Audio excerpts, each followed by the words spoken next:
Benvenuti a Direzione Territorio, rubrica di Unione Veneta Bonifiche. Sotto la lente di ingrandimento in questa puntata i contratti di fiume. Di cosa si tratta? Sicuramente di uno strumento innovativo, ce ne parla Andrea Crestani, direttore di Unione Veneta Bonifiche. Sentiamo. Sono strumenti di partecipazione governata, quindi sono patti territoriali che partono dal basso nel coinvolgimento delle cosiddette comunità che vivono attorno a determinate aree, in questo caso i fiumi, che hanno interesse diretto sia da un punto di vista ambientale, paesaggistico, ma anche di tutela della risorsa idrica. E abbiamo messo però davanti una cosa che per noi è estremamente importante. Tutti i processi partecipativi che partono dal basso, se non sono ben governati, rischiano di trasformarsi solamente in mere discussioni e in grandi tavoli di partecipazione. L'obiettivo di porre davanti le istituzioni, quindi le autorità di bacino, la regione, le autorità di bacino, i consorzi di bonifica, gli enti locali, i comuni, come soggetti che possono proporre i contratti di fiume, per noi diventa essenziale perché soggetti autorevoli governano poi un territorio all'interno di una pianificazione territoriale che già esiste, che non deve essere modificata ma dovrà essere integrata e supportata dalle proposte che vengono dal basso.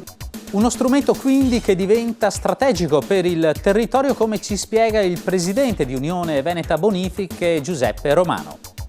Il primo ruolo di consorzi di bonifica è un ruolo strategico in un territorio, un ruolo chiave in certi sensi, in certi aspetti nel territorio. Un nuovo rapporto con gli enti locali, basti pensare che noi 2 anni fa abbiamo fatto un accordo con l'ANCI.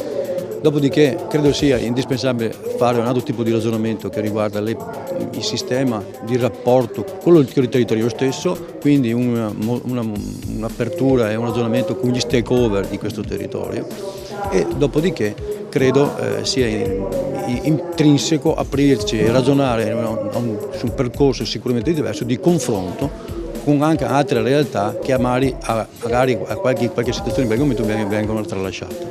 Contratti di fiume quindi, una iniziativa conoscitiva a livello nazionale che vede proprio il Veneto come protagonista. Sentiamo gli esperti.